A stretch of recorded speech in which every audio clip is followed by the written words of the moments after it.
एक छोटे से जंगल में एक चीता रहता था और उसका गुलाम एक लोमड़ी रहता था जिसका नाम चतुर था।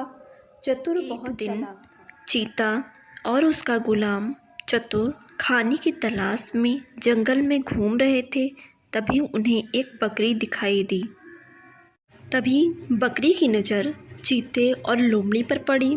उन्हें देखते ही वह अपनी पूरी ताकत लगाकर भागने लगी, मगर बकरी को चीते और लोमड़ी ने दौड़कर पकड़ लिया और उसे खाकर अपनी भूख शांत करने लगे। तभी वहाँ पर उस बकरी का छोटा बच्चा भी आ गया। शंकु भी हमेशा चीता के साथ ही रहता, वह एक पल के लिए भी उसे नहीं छोड़ता। धीरे धीरे शंकु बड़ा हो गया।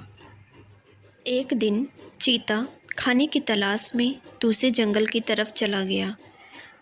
दूसरे जंगल के राजा शेर ने इस विषय में चीता से लड़ाई की। लड़ाई में चीता बहुत बुरी तरह घायल हो गया और वह इतना घायल हो गया कि वह एक कदम भी चल नहीं पाता था। ऐसी स्थिति में शिकार न कर पाने के कारण चीता की स्थिति और गंभीर हो गई। उसने अपने गुलाम चतुर लोमड़ी को कहा कि किसी ऐसे जीव को खोजो जिसको मारकर मैं अपनी और बाकी तुम सबकी भूख भी मिटा सकूं।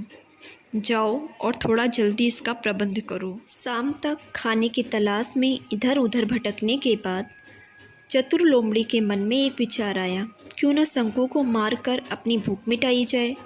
मगर चीता का स्नेह देखकर उसने एक उपाय सोचा।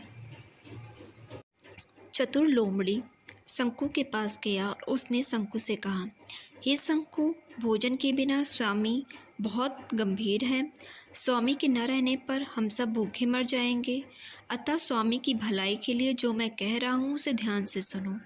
तुम अपने शरीर को दुगने लाभ पर स्वामी को बेच दो। इससे तुम्हारा शरीर दुगना हो जाएगा और स्वामी को भोजन भी मिल जाएगा। शंकु ने कहा, अगर ऐसा है तो यह कार्य अवश्य किया जाना चाहिए। उसने बिना सोचे समझे शंकु को हाँ कह दिया और वह दोनों ही चीता के पास अपनी यह बात बताने के लिए चले गए। लोमड़ी ने चीता से कहा, स्वामी, शाम हो गई मगर कोई जीव नहीं मिला। अगर आप दुगना शरीर देने का वादा करें तो शंकु आपको सौंपने के लिए तैयार है। शेर ने कहा, बहुत अच्छी बात है, यह कार्य अवश्य करना चाहिए। क्या सुनते ही लोमड़ी ने बकरी को मार दिया। चीता ने जैसे ही बकरी को खाना शुरू किया वैसे ही उसे एक आवाज़ सुनाई दी। उसने चतुर से कहा, हे चतुर, क्या तुम्हें भी ये आवाज़ सुनाई पड़ रही है। चतुर और चीता ने देखा कि बकरियों का एक झुंड उनकी तरफ आ रहा है। चतुर के मन में एक विचार आया। उसने चीता से कहा, स्वामी, भाग सकते हैं तो भाग लीजिए। आपके बकरी को मार देने की वजह से यमराज आप पे गुस्सा हो गए हैं, इसीलिए उन्होंने बकरी के पूर्वजों को आपको मारने के लिए भेजा है। यह सुनकर चीता बहुत ही ज़्यादा भयभीत हो गया और वह डरकर कांपने लगा। चीता ने कहा, तुम सही कहते हो, और यह कहकर भाग गया।